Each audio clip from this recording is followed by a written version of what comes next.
प्रिय छात्रों नमस्कार। मैं डॉक्टर विद्यानिधि आचार्य आपके सामने एक पाठ के साथ उपस्थित हो रहा हूं और मैं कक्षा 11 के लिए यह पाठ उपस्थित कर रहा हूं। पाठ का नाम है ऋतुचर्या। ऋतुएं होती है, ऋतु के अनुसार हमारा खान पान होना चाहिए। तो ऋतु जानने से पहले हमें यह भी तो जानना होगा कि हमारे वर्ष और वर्ष के अंदर मास और मास के अंदर दिन ये कितने हैं। आपको सबको पता है कि 12 महीने होते हैं। एक साल में 365 दिन, उसको डिवाइड किया है 12 महीनों में। और यदि हम जनवरी, फरवरी, मार्च, अप्रैल, मई, जून, जुलाई, अगस्त, सितंबर, अक्टूबर, नवंबर और दिसंबर इस 12 महीने को नहीं भी माने तो हिंदी कैलेंडर के अनुसार शुरू करते हैं। चैत्र, वैशाख, ज्येष्ठ, आषाढ़, श्रावण, भादव, आश्विन, मंगसिर, माघ, फाल्गुन, पूष, फाल्गुन, इस तरह से हम 12 महीने गिन लेते हैं। इन 12 महीने में हर 2 महीने के साथ एक ऋतु बनाया है जोड़ करके, जैसे वसंत ऋतु, हेमंत ऋतु, शिशिर ऋतु, इस तरह से बहुत सारी ऋतुएं बनाई है। तो शुरू हम यहाँ जो पाठ के माध्यम से करेंगे, पाठ शुरू करेंगे हेमंत ऋतु से। तो शुरू करेंगे हेमंत, शिशिर, वसंत, ग्रीष्म और वर्षा, शरद। ये 6 ऋतु की बात करेंगे।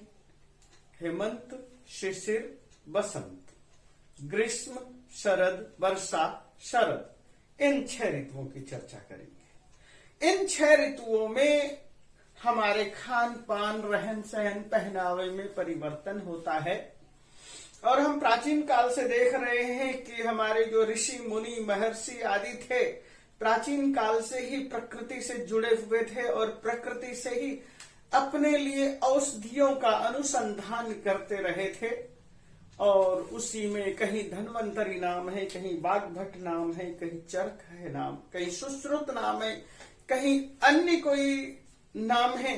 तो इस तरह से सैकड़ों नाम आते हैं। तो हम जो ऋतु चर्चा शुरू कर रहे हैं, मूलतः उसके लेखक थे महर्षि अग्निवेश और उसके बाद उसका विस्तार हुआ चरक के नाम से, चरक संहिता। और चरक संहिता में जो भी कुछ कहा गया, इस पूरी पुस्तक को हमने कई खंडों में बटा हुआ देखा। और वे कई खंड कुछ इस तरह से हैं कि जैसे कि हम उसको क्या कहते हैं, षडंगानि स्थानानि। तो सबसे पहले है सूत्र स्थान, निदान स्थान, विमान स्थान, शरीर स्थान, इंद्रिय स्थान। इस तरह से अनेक स्थान हैं। इन सारे स्थानों की चर्चा करने की हमें वैसे आवश्यकता नहीं है, हमें केवल श्लोक को पढ़ना है। और श्लोक है गोरस इक्षुन गोरसान इक्षुन विकृतिर्वशाम तैलम नवोदनम हेमंते अभ्यस्त तोयम उष्णम चायुर्न हीयते वर्जयेत अन्नपानानि वातलानि लघुनि च प्रवातम प्रमिताहारम उदमंथम हिमागमे। हम इस श्लोक की चर्चा कर रहे हैं। इस श्लोक में हमने क्या कहना है, गोरसान, गौ के रस। यहां देखिए हेमंत ऋतु की चर्चा की है। हेमंत ऋतु है और हेमंत ऋतु में गोरसान, गाय के रस। गाय का रस से क्या मतलब है, गाय के द्वारा जो दिए जाने वाले दूध है उससे निर्मित दूध और दूध से बने हुए बहुत तरह के पदार्थ हैं उनसे। इक्षु, गन्ना। इक्षु का मतलब गन्ना और गन्ने से निर्मित जो भी बहुत सारी चीज है, गुड़, शर्करा आदि। और उसके बाद कहते हैं वशाम। वसा का मतलब कि चर्बी वर्धक वाली चीजें, जिससे कि वसा मिलती है हमें, ऑयली चीजें होती है। तैलम, तेल, और नवोदनम, नया अन्न। तात्पर्य क्या है कि ये हेमंत ऋतु में हमें क्या करना है, गौरसान, दूध, दही, घी, मक्खन, छाछ आदि इक्षु विकृति और इक्षु का जो विकार है, तो इक्षु का विकार क्या हो सकता है? गुड़, राव, चीनी, मिश्री आदि। वसम कोई भी तेल या अथवा घी या उस तरह का चिकनाई से युक्त पदार्थ। फिर आगे कहते हैं तैलम तेल। उसके बाद आगे कहते हैं नवोदनम नया चावल। नवोदन नया चावल से क्या मतलब है कि नया नया चावल खेत में पैदा हुआ है, वे चावल। उस जमाने उस समय भी जो है नवश्चेष्टि करते हैं और उससे जो पैदा हुआ है चावल। और उसके बाद कहते हैं उष्णम तोयम गर्म पानी। न हीयते नहीं नष्ट करता। क्या नष्ट नहीं करता है? आयु। तोयम उष्णम आयु न हीयते, आयु को नष्ट नहीं करता है। तो इसके अंदर आपने क्या चीज पढ़ा? इसके अंदर एक तो आपने ये चीज पढ़ा गोरसान, गाय के रस। गाय का रस से तात्पर्य आपको मैंने बताया दूध, दही, घी, मक्खन आदि। आगे है इक्षु विकृति, गन्ने का रस और उससे जो पैदा हुआ विकार, जैसे कि गन्ने का रस, गुड़, चीनी, शर्करा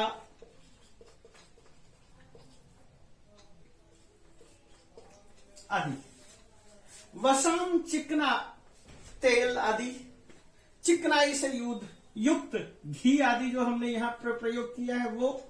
तैलम तेल और नवोदनम नव याद रखिए प्लस उदनम, ये याद रखना है। नवोदनम, ओदनम नया चावल। हेमंत अभ्यस्त, हेमंत ऋतु में अभ्यस्त रहने से, यहां पर देखिए संधि है हेमंते प्लस अभ्यस्त।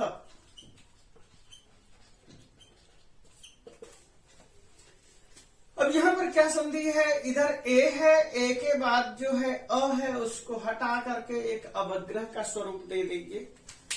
तो हेमंत ऋतु में इस चीज का अभ्यस्त करना है और जो हेमंत ऋतु में इन सब चीजों का अभ्यास करते हैं, उपयोग करते हैं, बार बार प्रयोग करते हैं।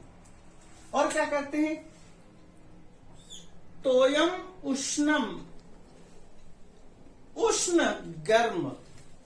क्या चीज? तोयम का मतलब क्या है? जलम, पानी। जो इन सब चीजों का प्रयोग करता है। आयु न हीयते, च जोड़ आयु चायु। यहां इसको संधि भी आप ऐसे देख सकते हैं। न हीयते नष्ट नहीं होता, यानी उसकी आयु कम नहीं होती, उसकी आयु क्षीण नहीं होती। तो ये आपने देखा और इस चीज को आगे हमने यहां पर लिखा है हेमंते गोरसान इक्षुन विकृति। हेमंते गोरसान यहां तक ले लीजिए, फिर इक्षु विकृति ले लीजिए। वसाम एक तो ये ले लो, दूसरी ये, तीसरी ये, तैलम 4, 5 और उष्णम तोयम 6। आयु नहीं होते, इनसे जो है आयु नष्ट नहीं होती। आगे है वर्जयन अन्न पानानि वातलानि लघुनि च प्रवातम प्रमिताहारम उदमंथम हिमागमे। हिमागमे, हिम का आगम होता है, हिमस्य आगमे हिमागमे, ये याद रखिए। हिम जोड़ आगमे। मैं इसके साथ के साथ कुछ संधियों को भी इसलिए बताते चल रहा हूं कि आपको परेशानी ना हो। नवोदनम, ये हमने यहां पर कहीं ना कहीं यहां लिख देता हूं, नव जोड़ ओदनम लगता है लिखा है, हाँ ये लिखा है। तो नवोदन, ये हिमागमे, हिम के आने पर, हिम का आगमन होने पर, वातलानी लघुनी च अन्नपानानि प्रवातम प्रमिताहारम उदमंथम वर्जय। हमें क्या क्या चीज छोड़ना चाहिए? वातलानी, वात कारक, जिनसे वात बढ़ता है, जिनसे हमारे अंदर हवा बढ़ती, वात पित्त कफ, ये 3 तरह की चीजें हैं। तो वात लानी, वात जिससे बढ़ता है वो चीजें, तो वात कारक चीजें। और इसके बाद क्या कहते हैं, वात लानी और लघुनी च अन्नपानानि, लघुनी हल्का, अन्नपानानि अन्न का पान, अन्नपान। तात्पर्य क्या होता है कि हम जिस चीज का प्रयोग करते हैं वो वात कारक हल्का हो, लघु का मतलब हल्का, अन्नपान, तीव्र वायु, अत्यधिक थोड़ा भोजन तथा घुले सत्तू का सेवन छोड़ देना चाहिए। हमें यहाँ पर यही कहा जा रहा है कि जब ये ऋतु चल रहा है, वर्ष हिम का आगमन हो रहा है, हम वात कारक चीजों को छोड़ें। हमारे प्राचीन ग्रंथों में वात पित्त कफ, इन तीनों का कंट्रोल करने की बात की गई है। वात पर कंट्रोल करो, पित्त पर कंट्रोल करो, कफ पर कंट्रोल करो। वात लानी, वात देने वाले वायु कारक, हमारे शरीर में जिससे गैस बनता हो वो चीजें। लघुनी, और जो बहुत हल्का हो। अन्नपानानि, अन्नपान। प्रवातम प्रमिताहारम, प्रवात जो वायु बढ़ाने वाले हैं वो आहार प्रमित करें, प्रकृष्ट रूप से मितम प्रमितम हल्का करें। उदमंथम च वर्जयेत, उदमंथ, उदमंथ का मतलब है जौ और उससे निर्मित सत्तू। वर्जयेत, उदमंथम वर्जयेत, इनका वर्जन करें, त्याग दें। इसी चीज के लिए कह रहे हैं, हिमागमे वातलानी लघुनी च अन्नपानानि प्रवातम प्रमिताहारम उदमंथक।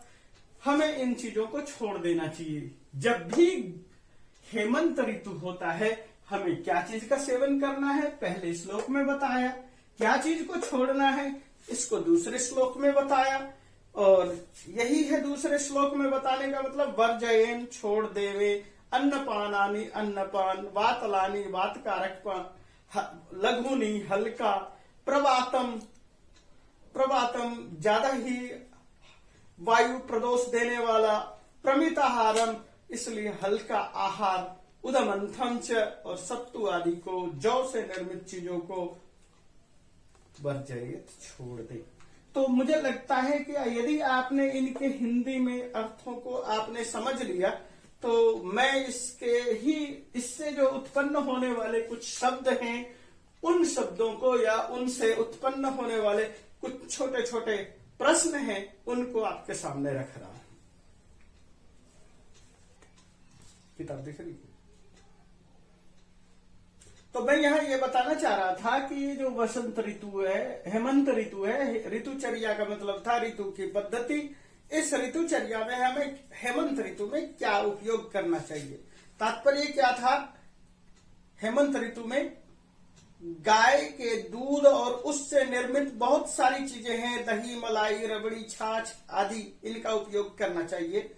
ईख और ईख से निर्मित या गन्ना से निर्मित ईख का विकार, गुड़ है, राब है, चीनी है, मिश्री है, इन सब चीजों का सेवन करना चाहिए।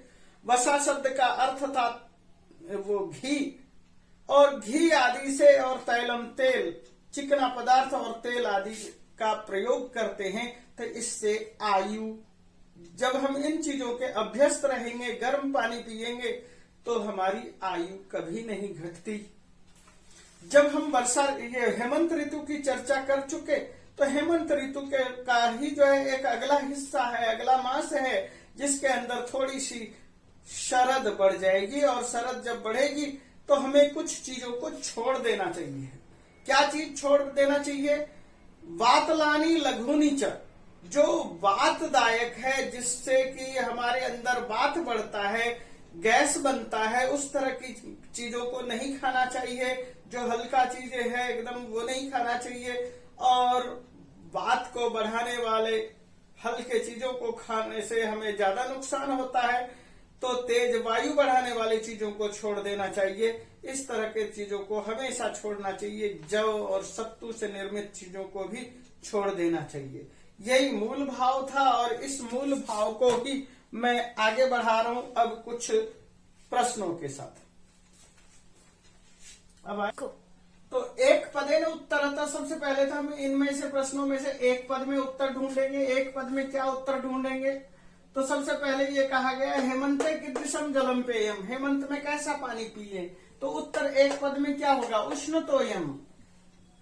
बातलानी लघुनी चा अन्न पानानी कदा वर्जयेत, बातल हवा कारक जो है, तेज हवा वाले जो है वातवर्धक चीजों का हल्का अन्न आदि का कब त्याग करें? हिमागमे। ये जो है एक पद में उत्तर हुआ। अब उसके बाद आता है पूर्ण वाक्य में, यानी कि पूरे वाक्य में उत्तर होगा। और पूरे वाक्य में उत्तर होगा हेमंते किम किम अभ्यस्तः जनस्य आयुर्न हीयते, हेमंते हेमंत ऋतु में क्या क्या जनस्य आयुर्न हीयते, क्या क्या चीज का अभ्यास करने से, किन किन चीजों के अभ्यस्त हो जाने से हमारी आयु नहीं घटती। तो इसका उत्तर है गोरसान इक्षु विकृतिन वशाम तैलम नवोदनम उष्ण जलम सेवमानानाम मनुष्यानाम आयु न हीयते। और अगला प्रश्न देखते हैं। तो भाषिक कार्य में हम क्या करेंगे? इसका भाषागत कार्य क लिखा है आयु न हीयते, अत्र कर्तृपदम किम, यहाँ कर्तृ, कर्तृ का मतलब होता है कर्ता। ये समझने की चीज है, कर्ता क्या है? तो कर्ता है आयु। हीयते क्या है? हीयते क्रिया है। जलम पदस्य पर्यायवाचकम पदम किम प्रयुक्तम, जल के बदले में पर्यायवाची शब्द क्या प्रयोग किया? जल का पर्यायवाची शब्द होता है जलम, तोयम, नीरम, पानीयम। तो यहाँ पर तोयम शब्द का प्रयोग किया, घृतम का नहीं किया। घृतम घी के लिए आता है।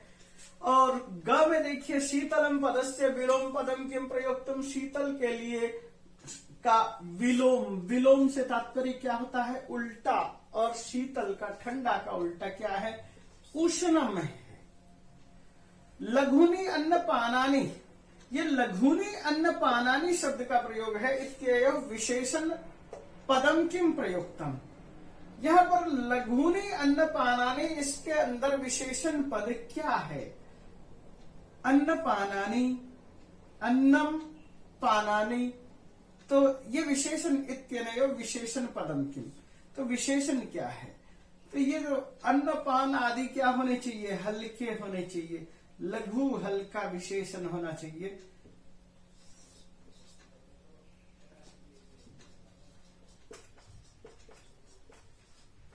ये दोनों के दोनों अन्न पान आदि विशेष्य है। इस चीज को यहां समझना है।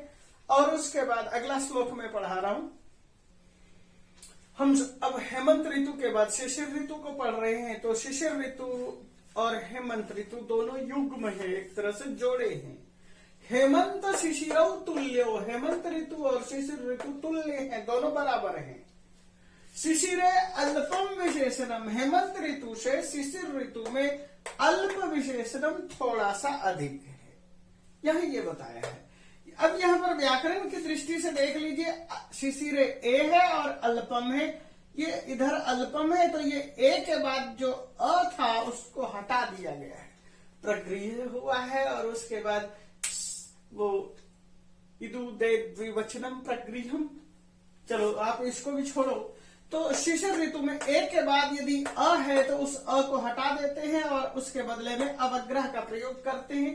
तो यही कहा गया है। शिशिर ऋतु की चर्चा कर रहे हैं, शिशिर ऋतु है। इससे पहले हेमंत ऋतु की चर्चा की। हेमंत ऋतु और शिशिर ऋतु दोनों तुल्य बराबर है। शिशिर अल्प विशेषण, शिशिर ऋतु में थोड़ी सी अधिकता आती है। क्या चीज की अधिकता आती है?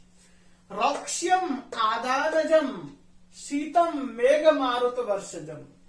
एक तो हमें यहां पर ये एक आदान शब्द का अर्थ समझना पड़ेगा। आदान,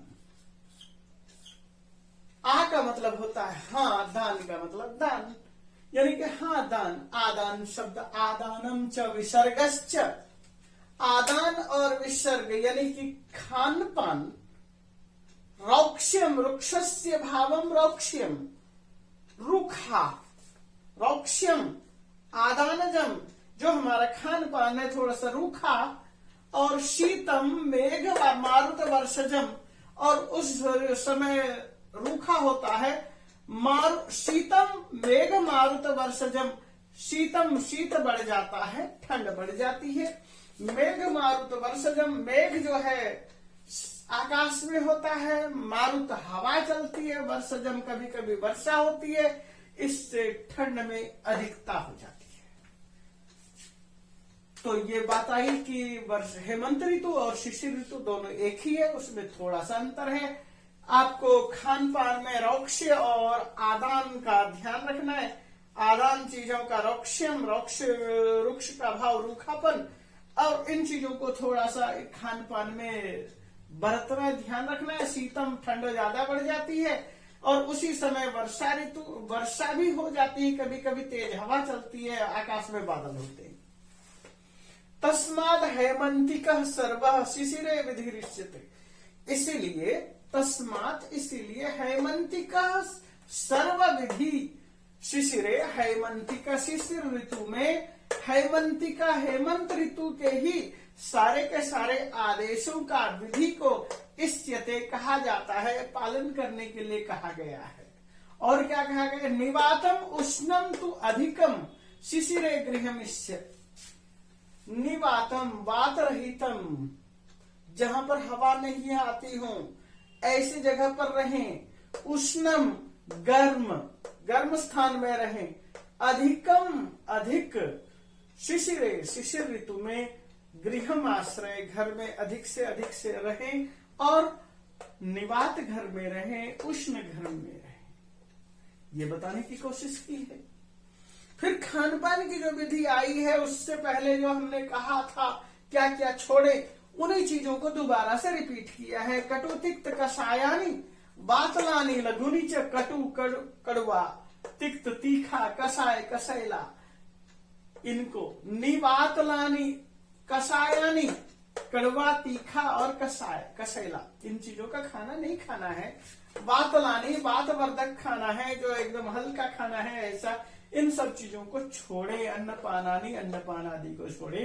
शिशिरे शीतलानी, शिशिर ऋतु में शीतल चीजों का, इन शीतल चीजों का खान पान त्याग दें। इसी चीज को मैंने अन्वय में लिखा है कि अन्वय क्रम होगा तो क्या होगा? हेमंत शिशिरो तुल्यो भवतः, हेमंत शिशिरो तुल्यो भवतः, शिशिरे अल्प विशेषणम, शिशिरे अल्प विशेषणम भवति। आदानम रौक्ष्यम मेघ मारुत वर्षजम शीतलम, आदानम को हमने पहले किया, आदानजम को रौक्ष्यम शीत मेघ मारुत वर्षजम, ये ऐसे कैसा आ गया? और उसके बाद क्या लिखा है यहाँ देखें, तस्मात, तस्मात इसलिए यहाँ पर संधि विच्छेद कर दिया है, यह संधि युक्त था। हेमंतिका सर्व शिशिरे विधिरिष्यते, हेमंत ऋतु में भी सारी विधियां शिशिर ऋतु वाली कही गई है। शिशिर ऋतु, शिशिर ऋतु में जब कड़क ठंड पड़ती है और पतझड़ सा आने लगता है, ऐसे में निवातम अधिकम उष्णम गृहम आश्रय, निवात से युक्त हवा न प्रवेश करे ऐसे स्थानों पर रहे। और शिशिरे कटु तिक्त कषायानी वातलानी लघु शीतलानी अन्नपानानी च वर्जेत, इन सब चीजों को छोड़ दें। और इसके बाद हम इनमें कुछ प्रश्नों को देखते हैं। तो इन 3 श्लोकों में, श्लोक नंबर 3 से लेकर के 5 तक केवल मात्र ये बताया गया है कि वसंत ऋतु में और शिशिर ऋतु में दोनों में बराबर विधियों का प्रयोग किया गया है। क्योंकि शिशिर ऋतु में हेमंत ऋतु और शिशिर ऋतु की चर्चा कर रहे हैं, तो शिशिर ऋतु में हेमंत ऋतु से थोड़ी सी ज्यादा ठंड पड़ती है, वहां वर्षा हो जाती है, कभी कभी आकाश में मेघ छाए रहते हैं, इस तरह के भाव है।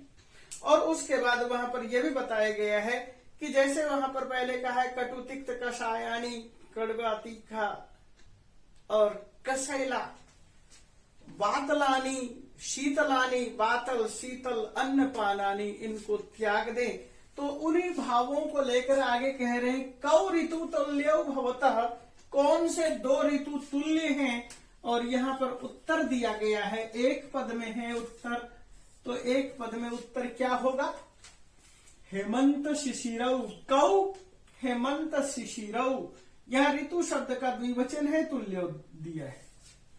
शिशिरे कीदृशम गृहम आश्रय, शिशिर ऋतु में कौन से घर में रहना चाहिए? निवात, जहां हवा ना जाए, उष्ण जो घर गर्म रहे ऐसे गृहे घर में।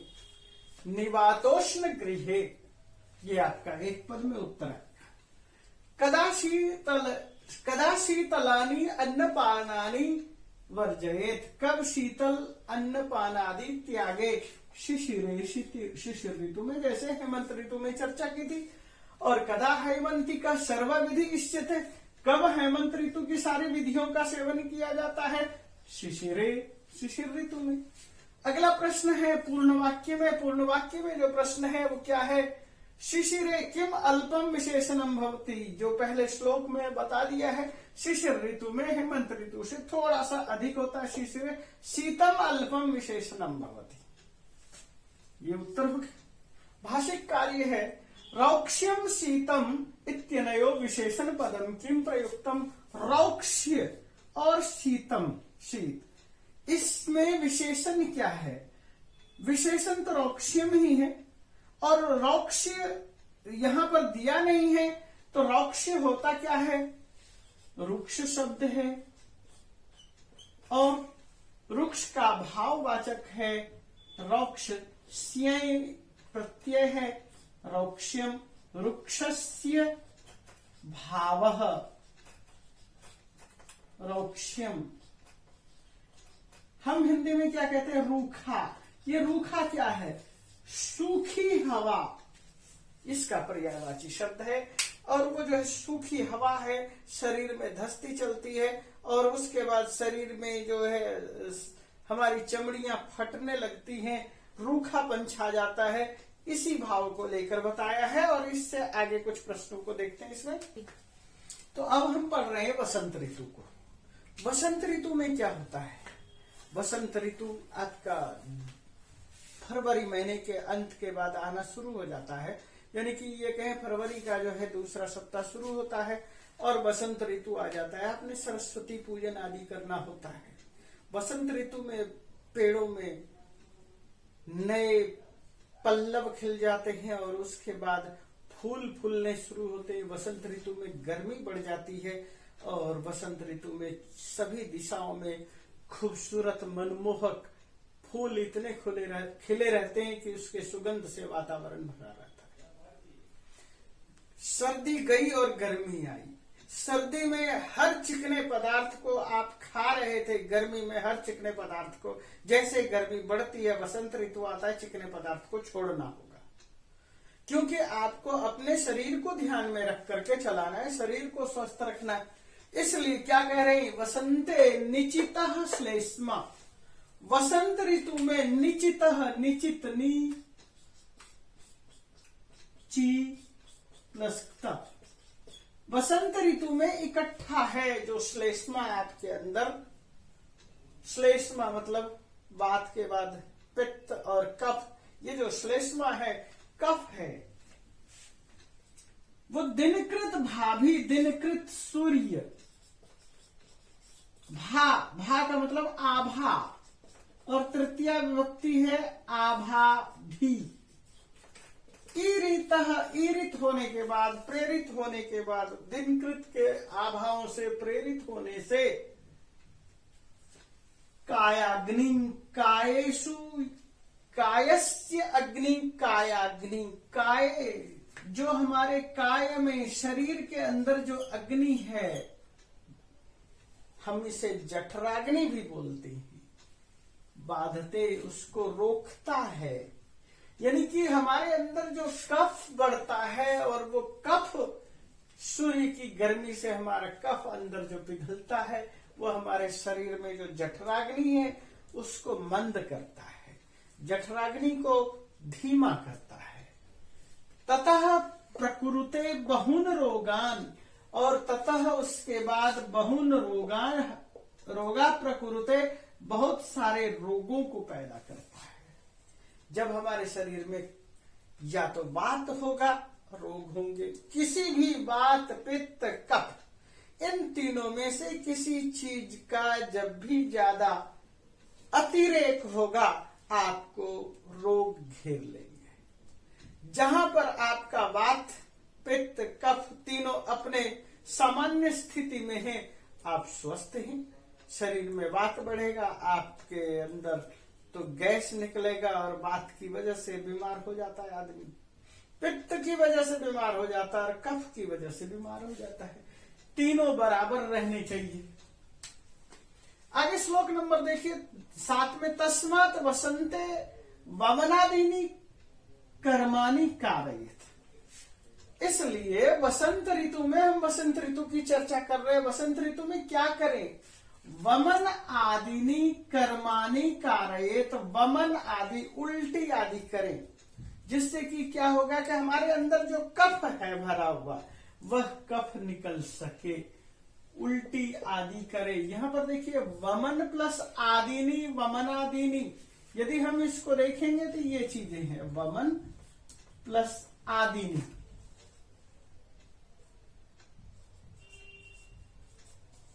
वमन प्लस आदिनी और कर्माणि, कर्मों को कारयित करे। इसके अतिरिक्त क्या करें? गुरु अम्ल, ये देखिए थोड़ी सी संधि, गुरु प्लस अम्ल,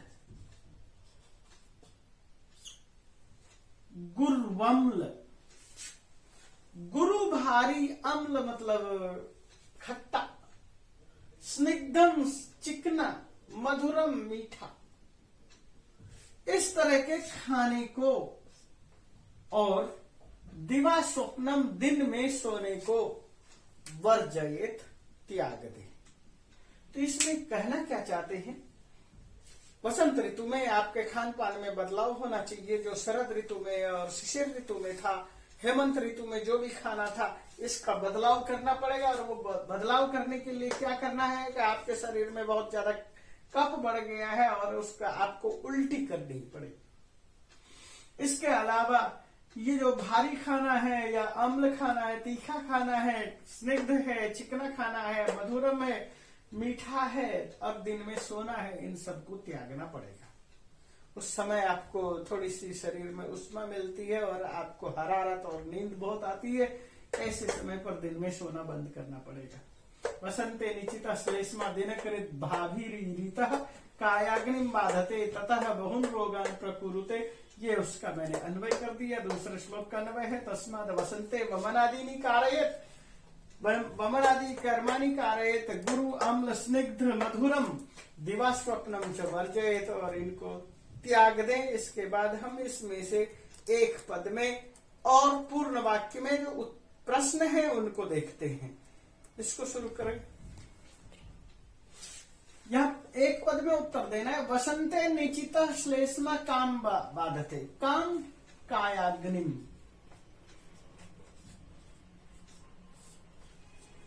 वमनादीनि कदा कारयेत्? वसंते।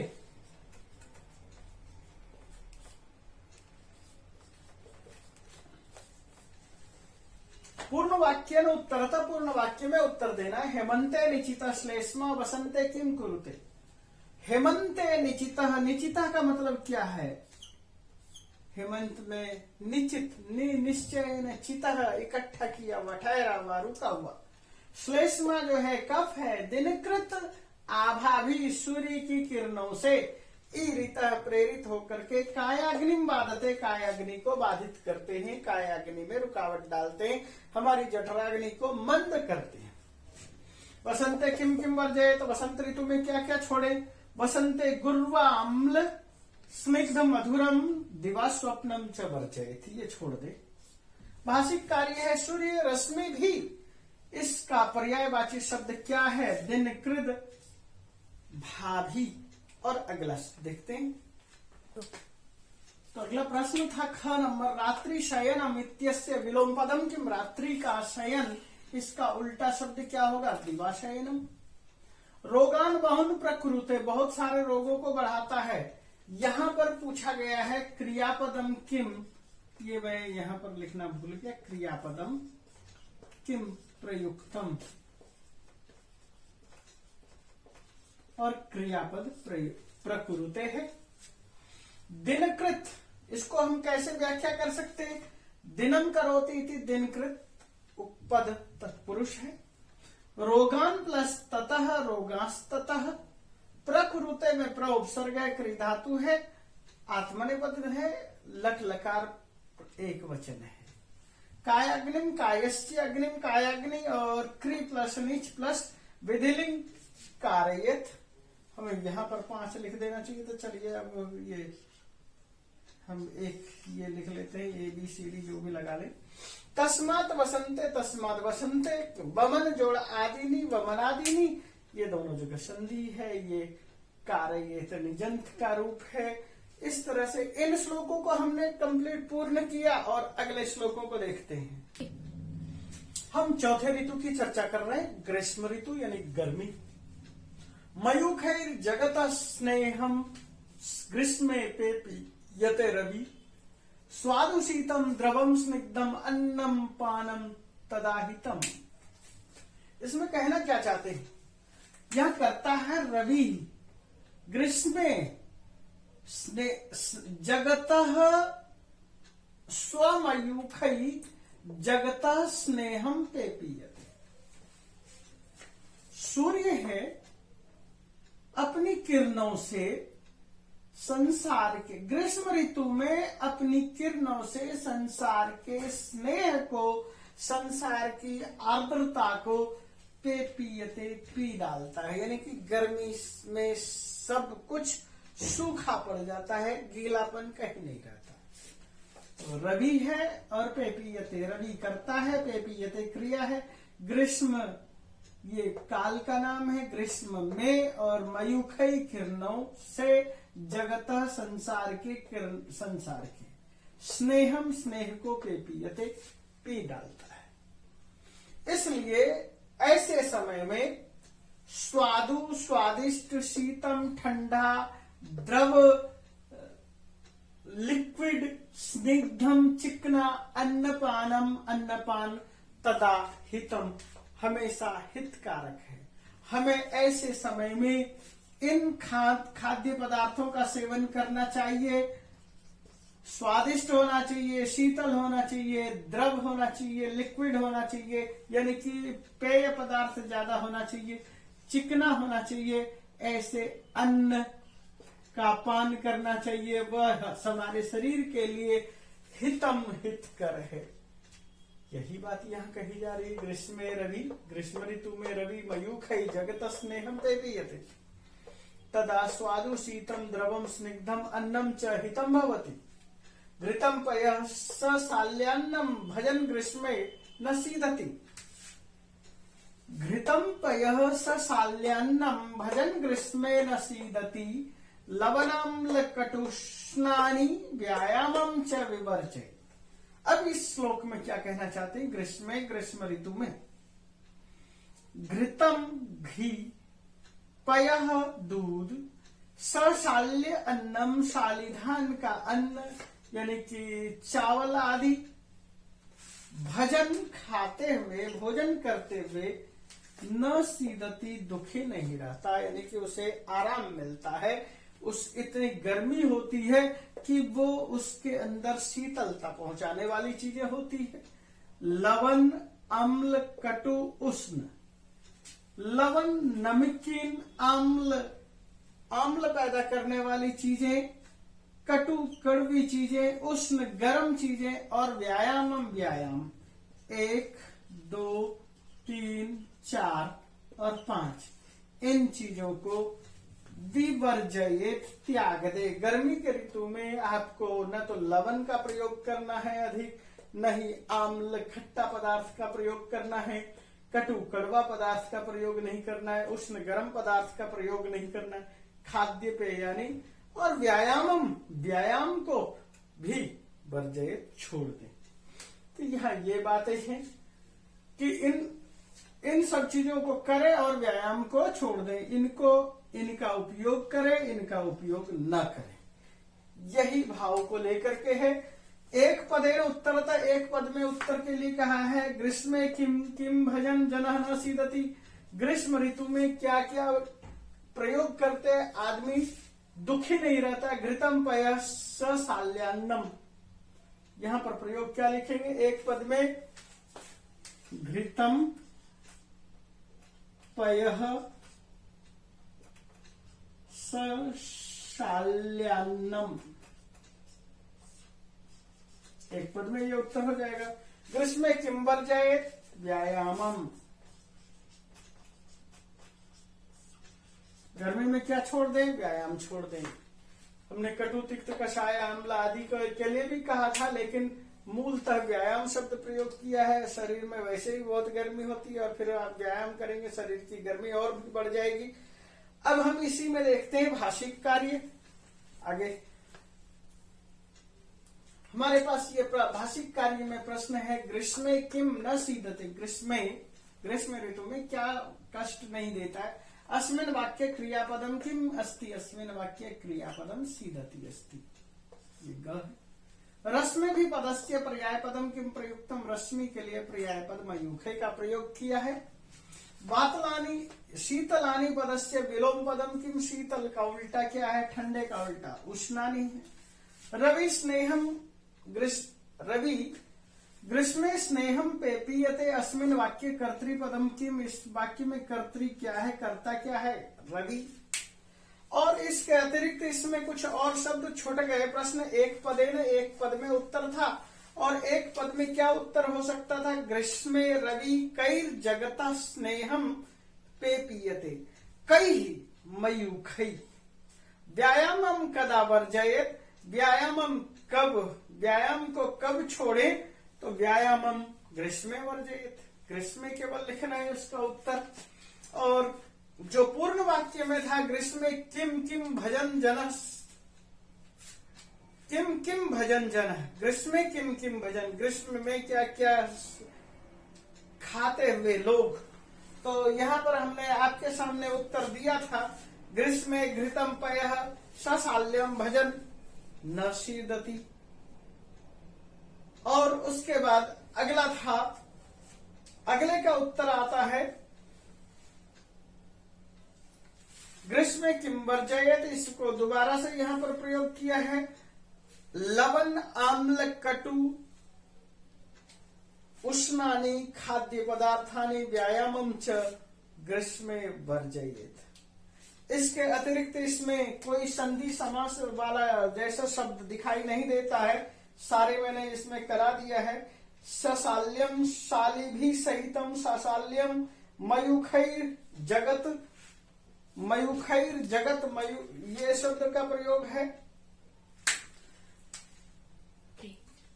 तो श्लोक में बैठे ये था, बचा हुआ था मयूखै जोड़ जगतः, मयूखैर जगतः।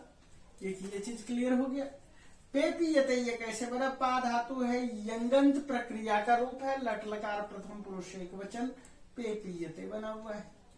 विवर्जयेत् में वी उपसर्ग है, वर्ज धातु है, विधिलिंग का प्रथम पुरुष का एक वचन है, विवर्जयेत्।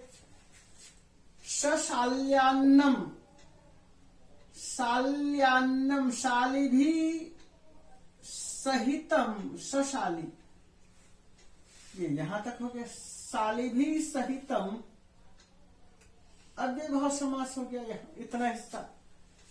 और इतने हिस्से को यदि हम शॉर्टकट करेंगे तो क्या कहलाएगा? ये सशाली, सशाली च तत् अन्नम च सशाल्यान्नम, ये कर्मधारय समास हो गया। तो इस तरह से इस समास में ये चीजें आई। और उसके बाद हम वर्षा ऋतु का वर्णन कर रहे हैं, वर्षा ऋतु पढ़ रहे हैं। भूवाष्प मेघ निश्चिंदात् पाकाद आम्ला जलस्य च वर्षास्वग्नि बले क्षीणे कुप्यन्ति पवनादयः व्यक्ताम्ल लवण स्नेहम वात वर्षाकुले हित इति विशेष शीते भोक्तव्यम वर्षास्वनिल शांतये। तो अब हम इन श्लोक में देखते हैं वर्षासु। यहां सबसे पहले प्रयोग किया गया वर्षासु, वर्षा ऋतु का वर्णन है। और वर्षासु, वर्षा ऋतु में क्या होता है? भूवाष्पात। जब वर्षा होती है तो उससे पहले जो ग्रीष्म ऋतु गया था, ग्रीष्म ऋतु में भू बहुत ज्यादा गर्म हो गई थी और उस पर जब पानी गिरा तो उससे वाष्प उठना शुरू हुआ। भूवाष्पात प्लस मेघ, भूवाष्पान मेघ। मेघ निश्चंदात, और फिर आकाश में मेघ ज्यादा होने की वजह से, मेघ के निश्चंदन होने से, वर्षा होते रहने से, मेघ बरसते रहने से, पाक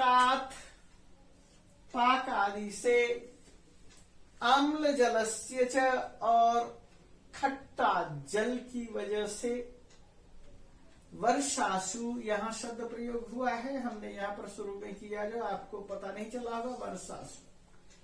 अग्नि ही, अग्नि जठराग्नि, इसके बले क्षीणे, बल के क्षीण हो जाने से, पवनादयः कुप्यन्ति, पवन आदि प्रकुपित हो जाते।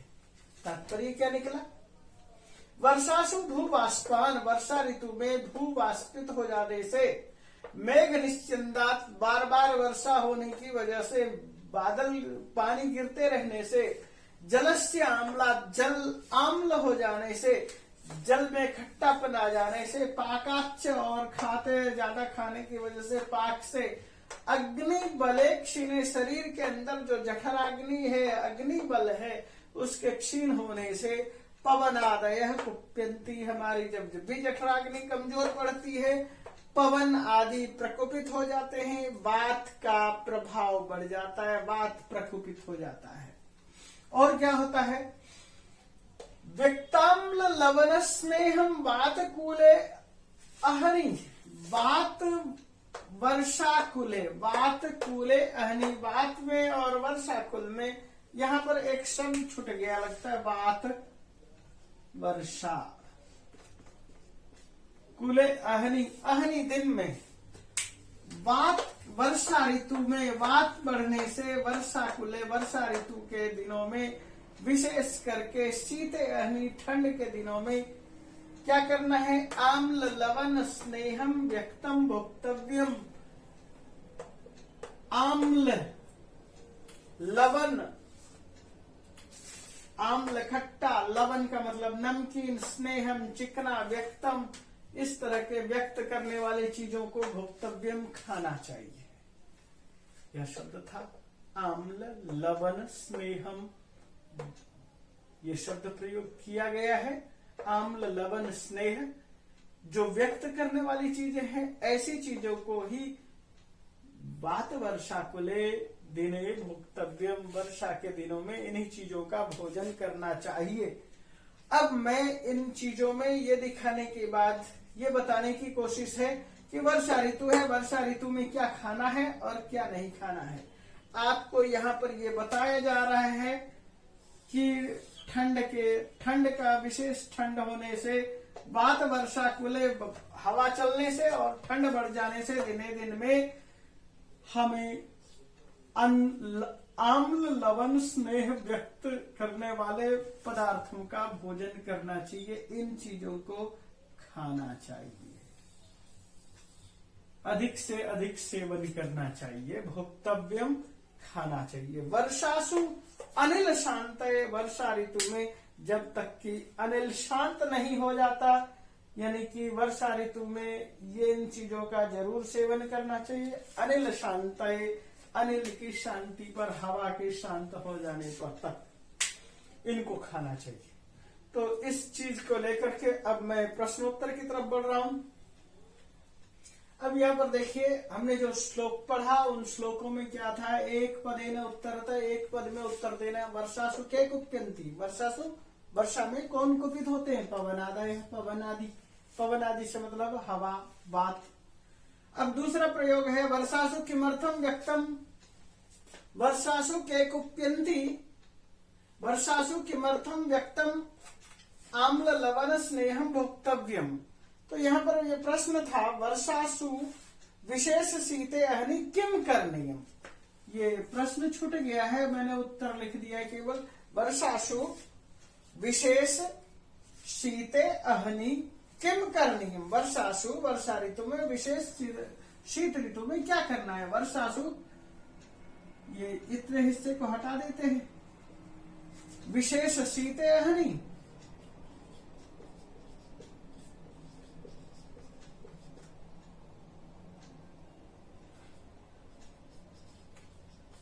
व्यक्त आम्ल लवण स्नेहम भोक्तव्यम।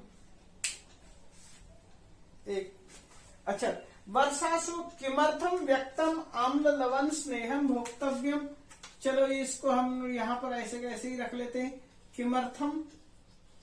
तो इसका उत्तर हो जाएगा अनिल शांतये, हवा की शांति के लिए। ये जो पवन बढ़ गए हैं इसकी शांति के लिए। आगे पूर्ण वाक्य में उत्तर देखिए क्या हो सकता है। पूर्ण वाक्य में क्या पूछा गया, वर्षासु पवनादय किमर्थम कुप्यन्ते। वर्षा ऋतु में पवन आदि क्यों प्रकोपित होते हैं। वर्षासु अग्निबले क्षीणे, हमारे शरीर में जो अग्निबल है यानी जठराग्नि है उसके क्षीण हो जाने पर पवनादय कुप्यन्ति, ये वाक्य हो जाएगा। वर्षासु विशेष शीते अहनि किम करणीयम। वर्षासु विशेष शीते अहनि आम्ल लवण स्नेह व्यक्तम भोजनम भोक्तव्यम, ये खाना चाहिए।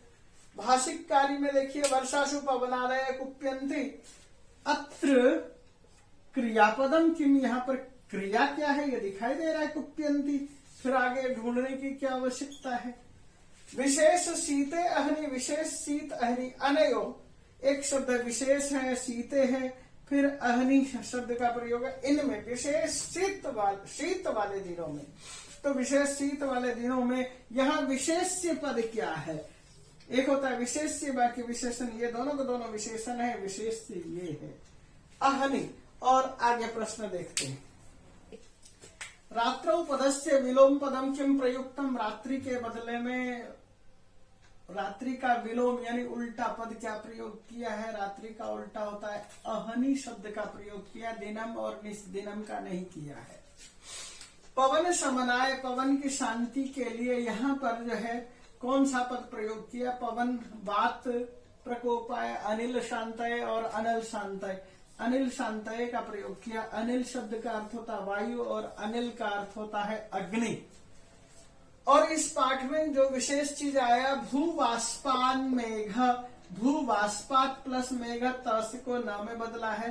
पाका आम्ल, पाका दाम्ल, ये त को द में बदला है। वर्षासु अनिल, यहाँ पर अयादि संधि हो गई है, वर्षा स्वनिल। और वर्षासु अग्निबले, वर्षा स्वग्निबले, दोनों जगह एक ही चीज है। पवन जोड़ आदय है, पवनादय दीर्घ संधि हुई है।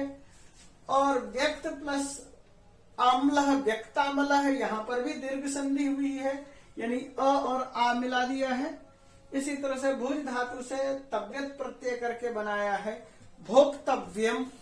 और उसके बाद अगले श्लोक को देखते हैं। शरद ऋतु है, वर्षा शीतोचितांगानाम सहसैवार्क रश्मि भी तप्तानाम अचितम पित्तम प्रायः शरदि कुप्यति। तथान्नपानम मधुरम लघु शीतम सतिक्तम पित्त प्रशमनम सेव्यम मात्रया सुप्रकांक्षितै। शारदानि च माल्यानि वाशांसि च मलानि च शरत्काले प्रशस्यन्ते प्रदोषो चेन्दुरश्मय। इसको देखिए, इसका अर्थ क्या होगा। शारदी, शरदी सहसा एव, वर्षा शीतोचितांगानाम सहसैव अर्करश्मय। सहसैव, जब वर्षा ऋतु खत्म होती है, सर्दी सहसा एव, सर्दी ऋतु में, शरद ऋतु में सहसा एव अचानक ही, सहसैव सहसा एव अचानक ही, अर्क रश्मि भी सूर्य की किरणों से, वर्षा शीतोचित अंगानाम अचितम पित्तम प्रायः कुप्यति। वर्षा शीतो, वर्षा और शीत में, शीत के जो योग्य है उचित, अंगानाम शरीर के अंदर, अचितम इकट्ठा हुआ, पित्तम पित्त, प्रायः कुप्यति अक्सर कुपित हो जाते। तप्तानाम अचितम, तात्पर्य क्या है, जब भी सूर्य की किरणें आप पर पड़ेंगी, जैसे ही शरीर पर गर्मी बढ़ेगी और आपके अंदर जो कफ है, आपके अंदर जो इकट्ठा पित्त है, यहाँ श्लेष्मा नहीं है यहाँ बल्कि पित्त है, अचित पित्त, अचितम, वहां निचितम शब्द था, इससे पहले यहाँ अचितम शब्द का प्रयोग किया है। शरीर के अंदर एकत्रित पित्त प्रायः शरदि कुप्यति, अक्सर शरद ऋतु में प्रकोपित हो जाता है, यानी कि पित्त बढ़ना शुरू हो जाता है। हमने शुरू में ही कहा, एक है वात, पित्त और कफ। चाहे वात बढ़े, पित्त बढ़े, कफ बढ़े, तीनों ही जब बढ़ते हैं तो आदमी बीमार हो जाता है। तो यहाँ पर क्या कहते हैं, जब भी आपके पास अर्क रश्मि भी सूर्य की किरणों से जब भी आपके अंदर एकत्रित पित्त बढ़ जाता है, प्रायः शरदी कुप्यति, शरद ऋतु में, तप्तानाम, शरीर के संतप्त होने के, शरीर के गर्म ऋतु में शरीर के तपने से, ये क्या है, शरदी ऋतु में पित्तम प्रकुप्यति, पित्त कुपित हो जाता है। शरदी, शरद ऋतु में सहसा एवं अर्क रश्मि भी अर्क की किरणों से, वर्षा शीतोचित, वर्षा ऋतु में शीत के द्वारा उच्च शीतोचित, शीत में अचित किया हुआ, अचितम अंगा नाम, हमारे अंगों के अंदर जो पित्त है प्रायः कुप्यति, कुपित हो जाते हैं। यानी ये बताने की कोशिश की है, शरद ऋतु में जब हमारे अंदर जो पित्त है वह बढ़ जाता है। शरद ऋतु में पित्त का बढ़ जाना ही ये सारी चीजों का इस श्लोक का मतलब है। अचितम पित्तम कुप्यति, अचित पित्त, इकट्ठा हुआ पित्त बढ़ जाता है, इकट्ठा पित्त कुपित हो जाता है। कहाँ इकट्ठा है, अर्क रश्मि भी, जो अर्क की रश्मि से, सूर्य की किरणों से, तप्तानाम अर्क रश्मि भी, तपे हुए अर्क रश्मि है, अंगानाम, हमारे अंगों में जो पित्त है वो कुपित हो जाते हैं। आगे दूसरे श्लोक में देखिए, तथा अन्नपानम मधुरम लघु शीतम सतिक्तम, इसलिए तथा वैसे समय में अन्नपान मधुर, लघु हल्का, शीतम सतिक्तम तीता तीखा, पित्त प्रशमनम, और पित्त को शमन करने वाला ही खाना सेव्यम, खाना चाहिए, मात्रा या सुप्रकांक्षित, और इन सब खाने को एक मात्रा से खाना चाहिए। इसी का जो है हमने यहाँ पर अन्वय के साथ क्या दिखाने की कोशिश की, तथा अन्नम, ऐसे समय में वह अन्न, तथा और अन्नम, अन्नपान, मात्रा या सेव्यम, मात्रा से सेवित करना चाहिए, सुप्रकांक्षित जने, जिस अतः इसलिए सुप्रकांक्षित, जिनके अंदर इस तरह की इच्छा है, ऐसे लोग जिनके अंदर ये पित्त बढ़ रहा है, ऐसी अवस्था में लोग मधुर, लघु, हल्का, शीतम, ठंडा, सतिक्तम, तीखा, पित्त प्रशमनम, पित्त को प्रशांत करने वाला अन्नम, अन्न का मात्रा से सेवन करे। आगे क्या कहा गया, शारदानी च माल्यानि वाशांसि विमलानि च, शरत काले प्रशस्यन्ते प्रदोषे चेन्दुरश्मयः। शरत काले प्रदोषे, शरत काल में, शरद ऋतु के प्रदोष में, रात्रि में, इंदुरश्मयः, इंदु की किरणें, चंद्रमा की किरणें, शारदानी च विमलानि च, माल्यानि विमलानि च, शरद ऋतु में खूबसूरत माला आदि धारण करें, विमल कपड़े पहने, विमलानी वाशांसी, और साफ सुथरे कपड़े प्रशंसित किए जाते हैं। साफ सुथरे कपड़े पहनने पर लोगों को अच्छा लगता है, लोगों को ऐसा लगता है कि शरद ऋतु में जिस तरह से आकाश शरद पूर्णिमा में स्वच्छ निर्मल।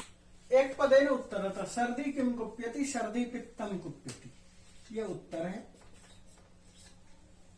कदाचित विमलानि वाशांसी प्रशस्यते, शरत काले प्रदोषे विमलानि वाशांसी प्रशस्यते। ये शरत काल कदा मतलब कब, शरत काले।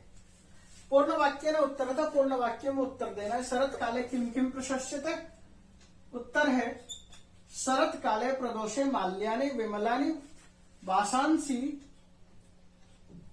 प्रशस्यते। और आगे है पित्तम प्रशमनाय किम किम सेव्यम, पित्त पित्तम प्रशमनाय मधुर लघु स्निग्धम सतिक्तम अन्नम सेव्यम, ये इसका उत्तर हो जाएगा। भाषिक कार्य में देखिए, विमलानी वासांसी इत्यनयो विशेषण पदम किम, तो वासांसी विमलानी विशेष्य क्या है, विशेषण क्या है, सुंदर कपड़े, तो विमलानी इसका उत्तर हो जाएगा। और आगे देखते हैं, गुरु पदस्य अत्र विलोम पदम किम प्रयुक्तम, गुरु के लिए इसका विलोम यानी उल्टा पद क्या है, लघु। अर्क रश्मि भी पदस्य पर्याय पदम किम प्रयुक्तम, अर्क रश्मि भी, अर्क रश्मि का मतलब सूर्य रश्मि, इसका उल्टा है जो उस श्लोक में प्रयुक्त है। मयूखे में प्रयोग किया है लेकिन उस जगह पर श्लोक के अंदर। प्रदोषे इंदु रश्मय प्रशस्यन्ते अस्मिन् वाक्य क्रियापदम किम, ये प्रशस्यन्ते अस्मिन् वाक्य क्रियापदम प्रशस्यन्ते। अधोलिखित पदानां प्रसंगानुसारम सार्थकम अर्थम चित्वा लिखित निवातम उष्णम त्वधिकम शिशिर गृहम आश्रयत। निवात अधिकम का मतलब क्या है, निवातम उष्णम, निवात उष्णम का मतलब वात रहितम, और निश्चित वसंते निचित श्लेष्मा दिनकृत भावी किरीट, निचित श्लेष्मा एकत्रित श्लेष्मा संचित श्लेष्मा, इसका कफ है, इसका अर्थ श्लेष्मा का अर्थ कफ और निचिता का मतलब संचित। और इसके बाद आगे देखते हैं, जगत स्नेहम ग्रीष्मे पे पीयते रवि, जगत के स्नेह को, आर्द्रता को गर्मी में रवि पे पीयते, रवि पी लेता है। तो आर्द्रता से क्या मतलब है, तरलता। नेक्स्ट है, शरत काले प्रशस्यन्ते प्रदोषे चेन्दु रश्मयः, शरत काल में प्रशंसित होते हैं। प्रदोषे का अर्थ क्या है, चेन्दु रश्मयः रात्रौ। प्रत्येक अंशस्य प्रदत्त भावार्थ त्रयात् शुद्धम भावार्थम चित्वा लिखत, तस्मात् वसंते कर्माणि कर्माणि वमनानि कारयत, वसंत ऋतु में वमन आदि करे। वसंते कर्माणि न कारयत, वसंत ऋतु कफ निष्कासनाय वमनादीनि कार्याणि कुर्यात, ये इसका उत्तर हो जाएगा। वर्षासु अग्निशु क्षीणे कुप्यन्ति पवनादयः, वर्षासु शरीरम क्षीणम भवति, वर्षासु ऋतौ अधिकम पवनम प्रचलति, वर्षासु शारीरिक अग्नि क्षीणा भवति, ये इसका उत्तर हो जाएगा। और बच्चों, इसी के साथ इस पाठ को मैं यहाँ पर विराम देता हूँ। आप इसको अधिक से अधिक पढ़िए, सुनिए, समझिए और आगे भी सब्सक्राइब कीजिए। धन्यवाद।